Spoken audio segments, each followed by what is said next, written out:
Hey,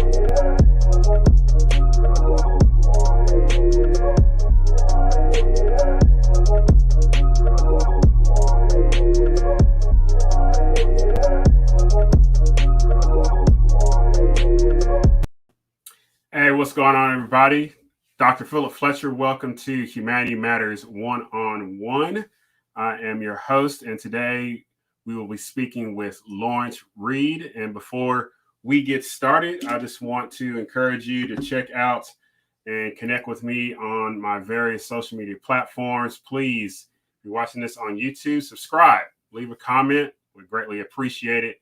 As well, you can find me on Facebook at Dr. Philip Fletcher, over on Twitter at Phil Fletcher, and always on the web at philipfletcher.org. And today we have with us Lawrence Reed. How are you doing today, sir?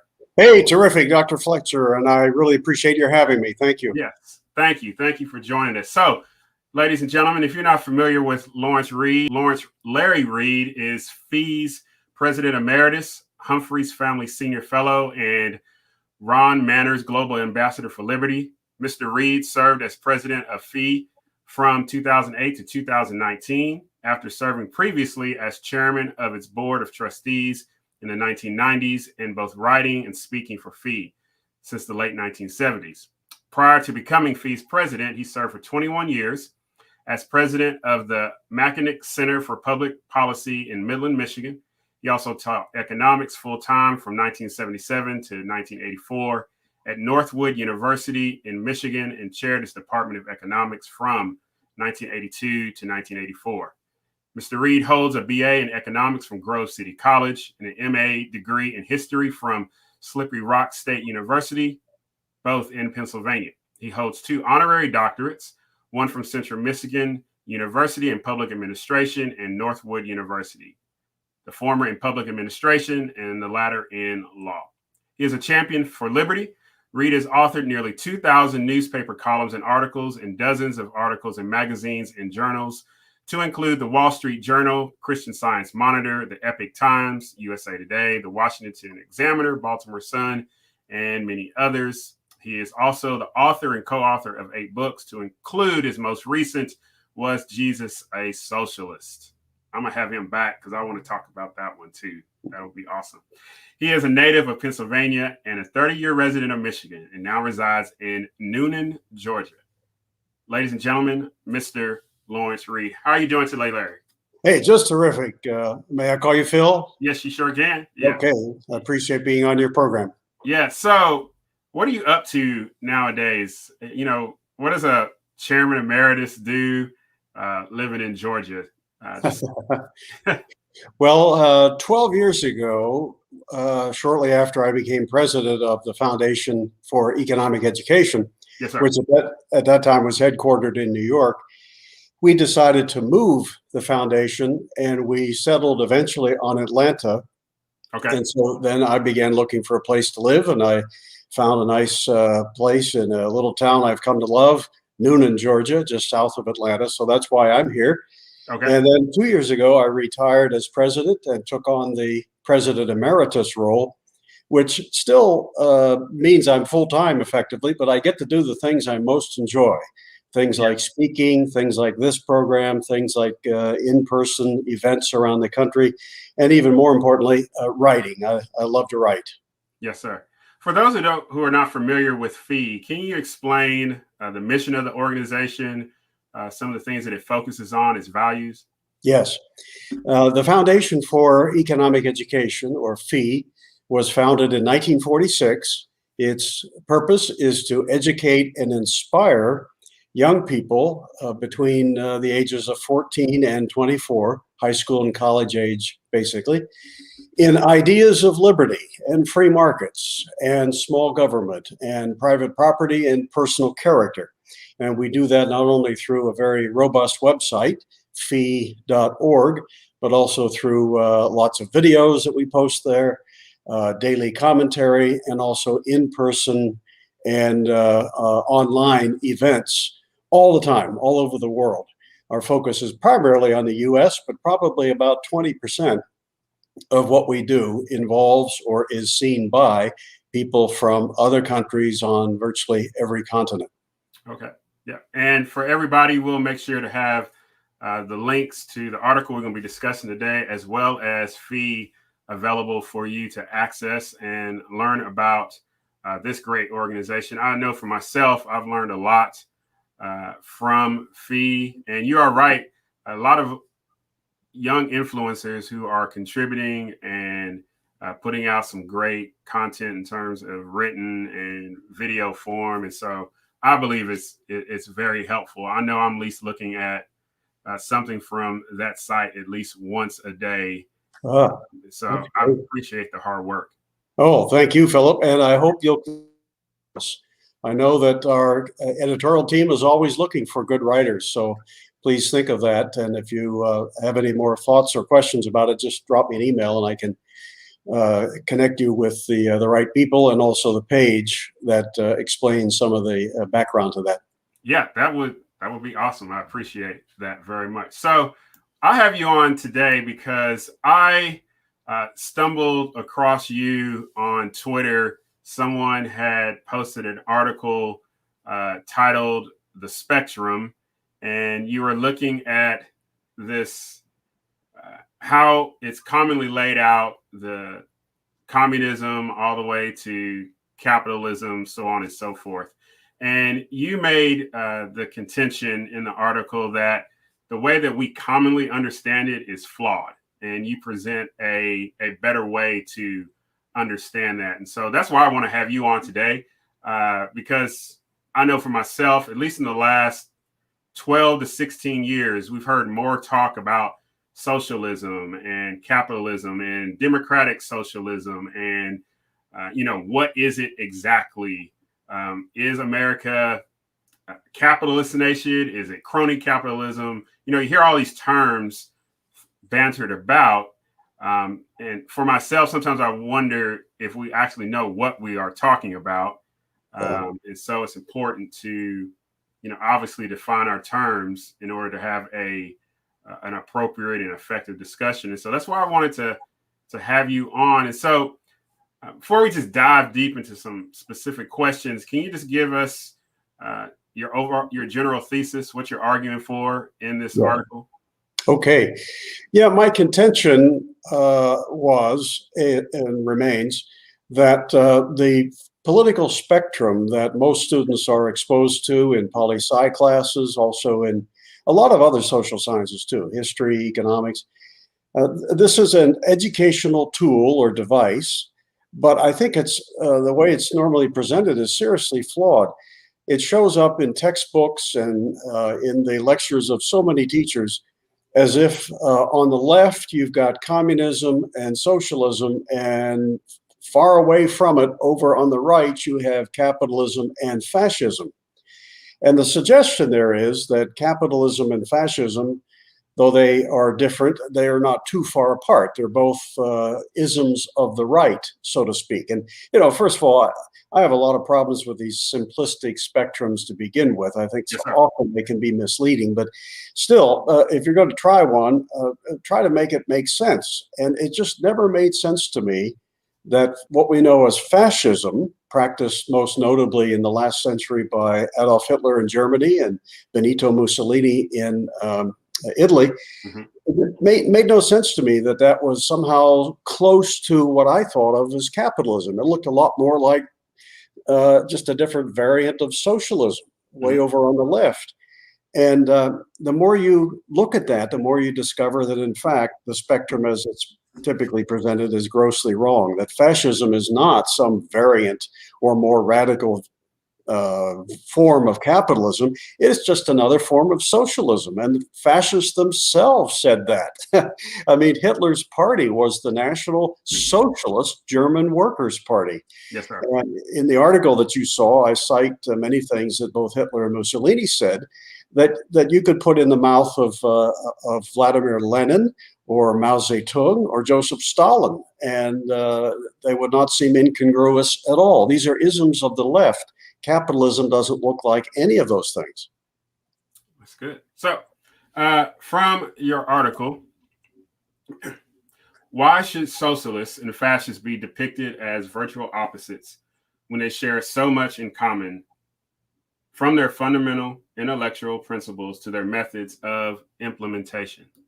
So, from this article, your question is provocative because you make the claim socialist fascists, which you alluded to, actually have much in common. So, Yeah. can you unpack that? Because, you look back in history, from World War II, Hitler went to war with Russia and defeated Russia.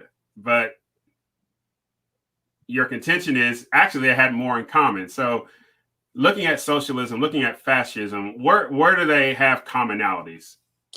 Well, first, from the standpoint of an intellectual background, they have similar roots. They both believe in the collective over the individual. Socialists, fascists, communists, they all glorify the collective and see that the state is the best expression of the collective good, the collective will. Whereas capitalism upholds the individual and is very wary of the notion that some handful of political elites can speak for everybody. But those isms of the left, capitalism, socialism, fascism, they have that in common, certainly. They're anti-individualistic. They are collectivist in their view of the world. They favor the concentration of political power in the state. They diminish the importance of private property. They either take it outright, as they do in communism and to a degree under socialism, or under fascism, they just so regulate it to benefit the purposes of the state that you really don't own it at all. So they just have a lot of similarities.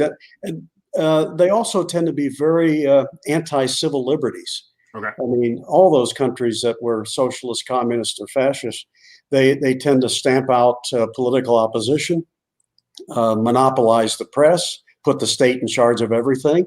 That's very different from capitalism. Whether you like capitalism or not, it is not the concentration of power in an all-powerful state. Hey, yes. So you put up on your article and put this up. This is probably kind of the existing framework. I think most of us are familiar with. So I remember in my education, and I really think hard on this, I don't think I remember hearing or learning about really the impact of communism or socialism. If anything, I heard a lot about what happened in Germany with fascism, with Benito Mussolini, as you mentioned, in Italy. You hear about the horrors of fascism, the Holocaust, so on and so forth. Mm-hmm. But now we look at today, socialism is looked at favorably. Like we have, democratic socialists in Congress. We've had one who has made a serious run, Senator Bernie Sanders, for president of the United States, and has got a serious following. So how is it that socialism is looked at so favorably, but yet, fascism is the pejorative? Trump's administration, he always received the accusation of fascism. But I'm trying to be charitable here. Yet you look at the previous administration with former President Barack Obama and his contention of fundamentally transforming America and increasing the power of the state. That was kind of like applauded almost, but you saw the seeds of expanding socialism. So what explains this phenomenon? Well, unfortunately, a lot of people, and largely because this is the way they're taught, they think that the marketing package of socialism is actually the real thing. Mm-hmm. And the way socialism is typically marketed by its advocates is, it's sharing things, it's giving people things, it's relieving them of responsibilities that are so burdensome in life, and it's giving them free stuff, and it's caring for people. That's the way people think that socialism is. Well, if that's what it is, who could be against it? Yeah. But of course, the rubber hits the road when it comes to the question of how do you attempt to accomplish those things? And what makes socialism different from other isms, certainly of capitalism, is that it seeks to accomplish these things not through speeches, not through voluntary acceptance. It isn't just a big comment box with a request to put your suggestions in there. It attempts to accomplish these things through the concentration of power and the implementation of force. Mm-hmm. We just listen to people who call themselves socialists. They don't have a list of suggestions. They have a list of things they want to impose, a list of impositions. No way out. You're going to be a part of this, whether you like it or not. It's like if two Girl Scouts come to your door and say, you're going to buy these cookies, whether you like it or not, and you're going to eat them and enjoy them, with a SWAT team standing behind them, then that's what socialism is all about. But you can't sell it if that's what you tell people, because people say, what? I don't want the police running my life. I don't want to call the cops for everything. I don't want to concentrate power. So they have to come up with a different way to market their ideas. And that's why they tell us all these wonderful things. We're going to do good things for you and take care of you and give you free stuff, and not tell you the other side. Yeah. So again, from your article, The Spectrum, and I quote, "My contention is that if communism, socialism, fascism, and capitalism all appear on the same range line, it is terribly misleading and utterly useless to place the first two on the left and the second two on the right. The placement that makes most sense is this one." And I will place this for everybody to see. So explain that framework that you have laid out. From the left, you have communism moving all the way to the right, capitalism.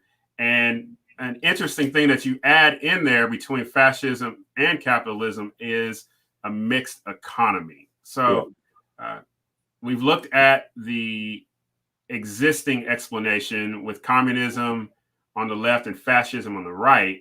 Now you propose a better spectrum, if you will. Walk us through that.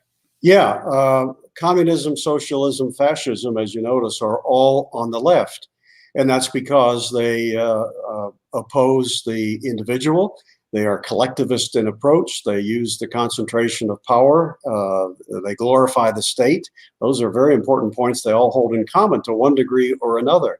So they should all be on one side. They're too similar to be posted at different ends, as you would think a typical spectrum would portray. And then I put capitalism on the other side. Whether you want to use the left-right designation or not, of course, it's up to you. But the point is that capitalism is not like any of those other isms of the left. And, a person doesn't have to be an advocate of capitalism, I think, to see the sense in this kind of spectrum. In fact, I have problems with what is often sold as capitalism. I believe in the true variety of it, which is a fair field and no favor and minimal government and respect for rights to life and property and entrepreneurship and so forth. And I don't like what is called crony capitalism, where the government and and business get together and connive against the individual or the taxpayer. But that looks a lot more like some kind of socialism, really, when you employ the government to advantage yourself at other people's expense. So even that, it moves things towards the left, not towards capitalism. So that's the idea there, that capitalism is free markets, minimal government, respect for the individual, entrepreneurship, private property, and none of that looks anything like socialism, communism, or fascism. Why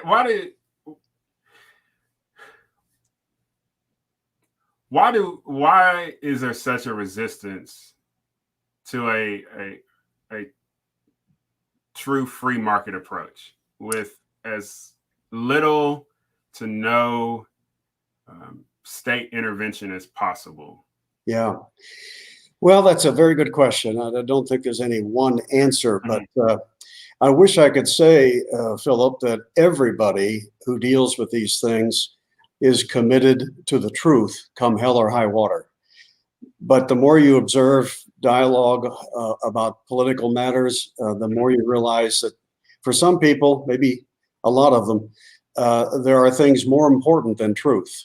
One's political agenda, the desire to be in the limelight, the desire to advance your political ideas and put you and your friends in charge to achieve power and notoriety. And sometimes in an effort to achieve those things, people will prevaricate. They'll tell untruths.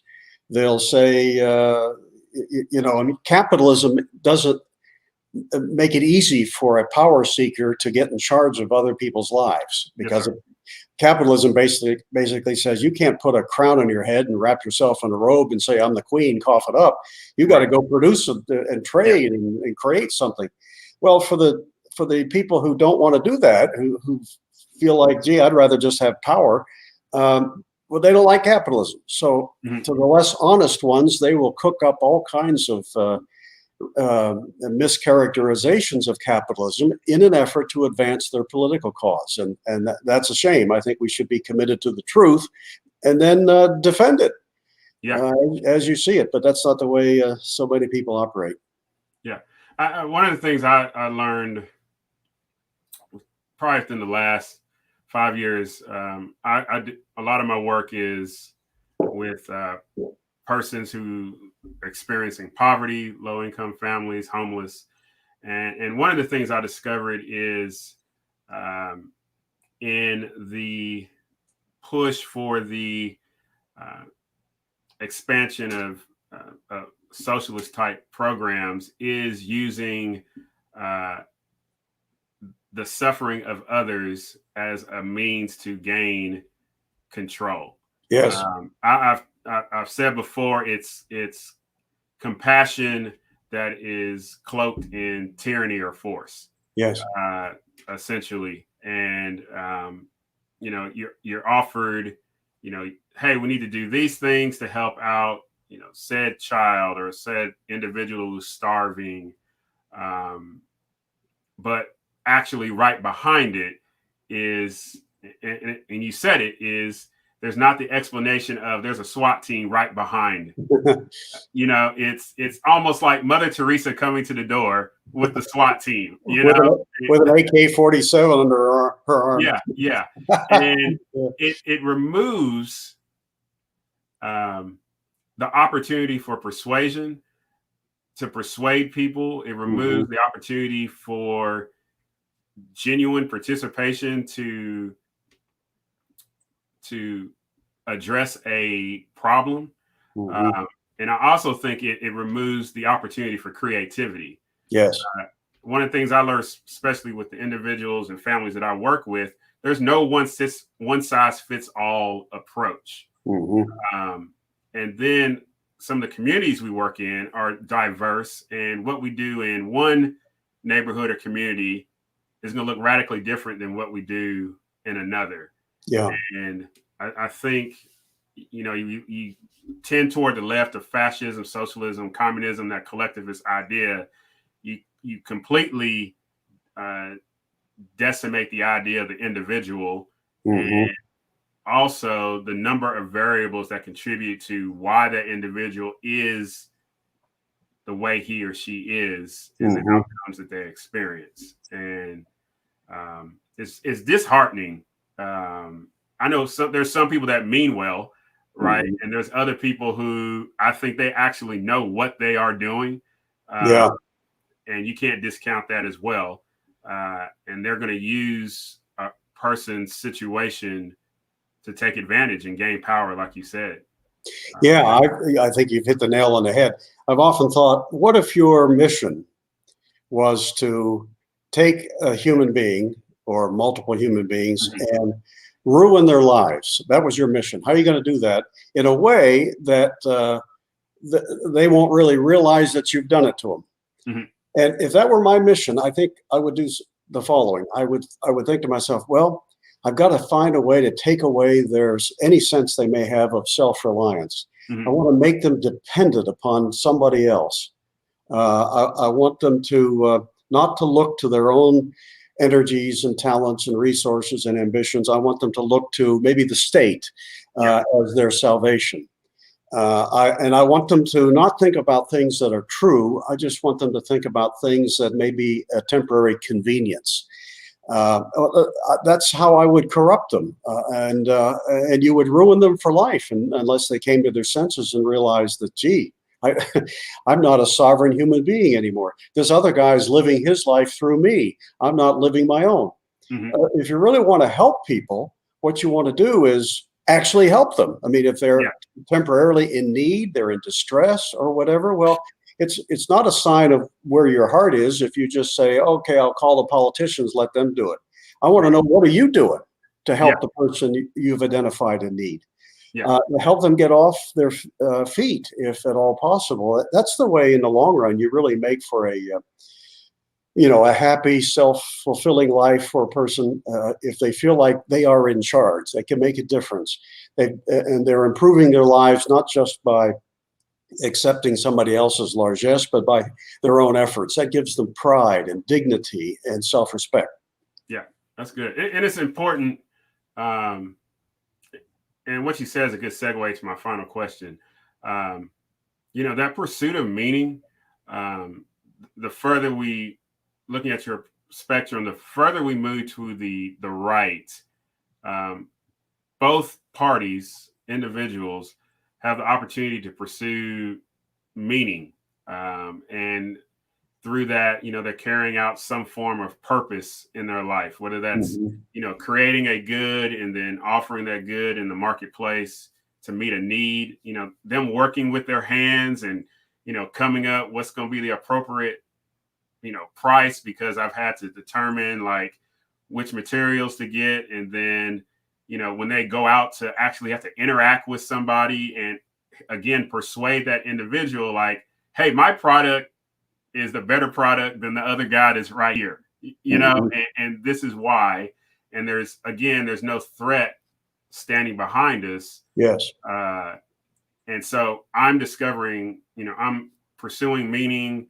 I'm finding my purpose in what I'm doing. I'm learning, and that's part of that process as well. Of what it is to succeed and fail. There's so many things I think are missed out, the unintended consequences as we move to the left, and the impact that has on the individual, and answering, I think, those big existential questions of why I'm here and what's my purpose in life. Yeah, it's never too soon to ask yourself a question that you should also ask yourself on the last day of your life. And that is, what is my purpose? And, if you get to the very day when you're about to pass on, and you think about that, what was my purpose? And if you can't say something uplifting, if the best you can say is, well, my purpose was just to get by, my purpose was to get what I could, no matter where it came from, and that's not very uplifting. But if you're able to look back on your life and say, well, I think my purpose was to be a great example for the people around me. I wanted to uplift humanity through the talents that I had. I wanted to be fully human, fully myself. I wanted to practice the highest virtues so I could be a good example for my children and the people around me. I mean, that's fantastic. What an epitaph to be able to put on your headstone, or at least in the hearts of the people who knew you.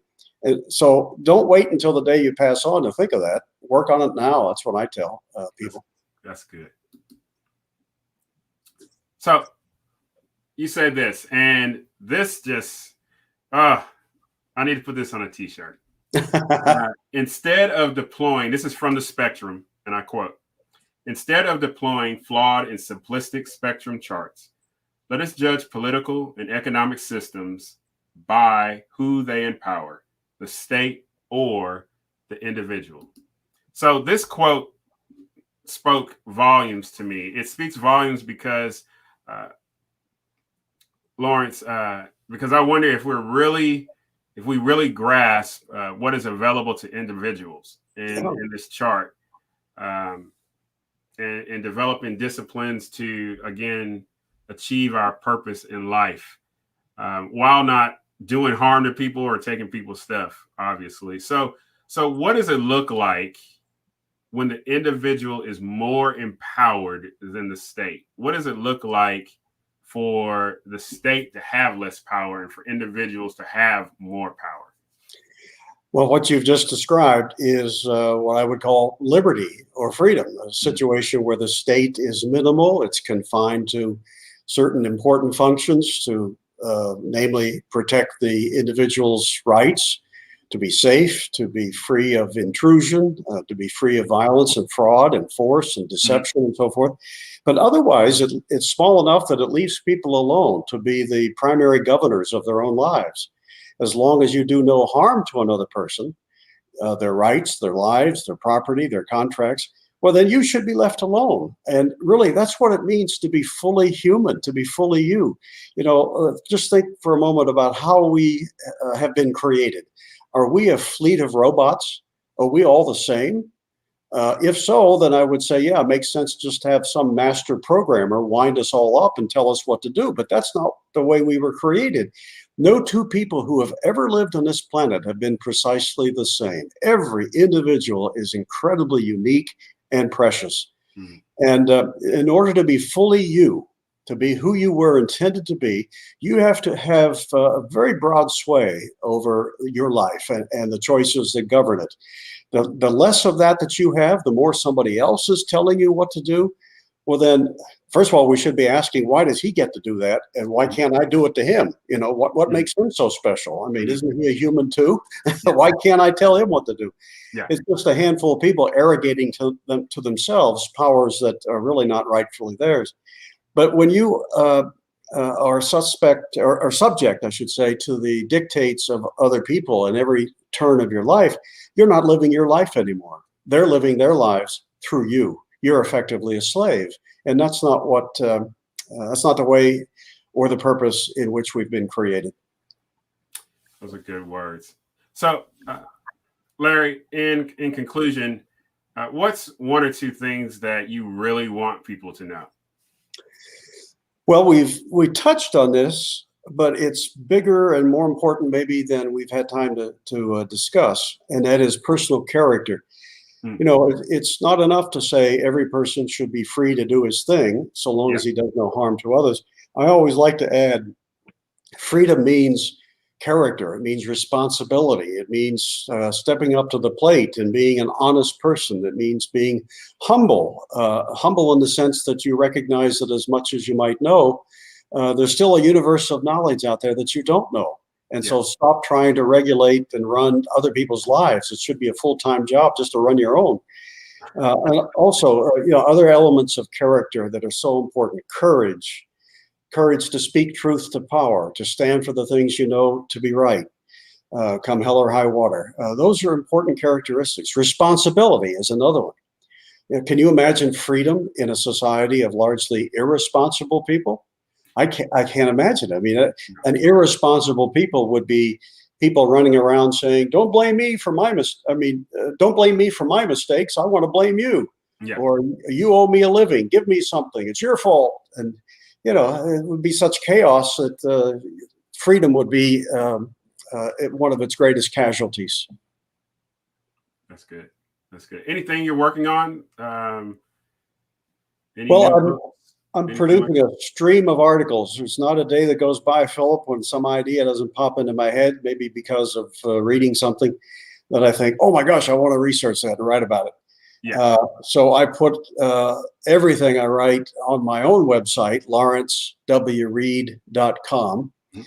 Most of that is written for FEE, so it appears at fee.org too. But when I write for other organizations and publications, I put everything on my website, lawrencewreed.com.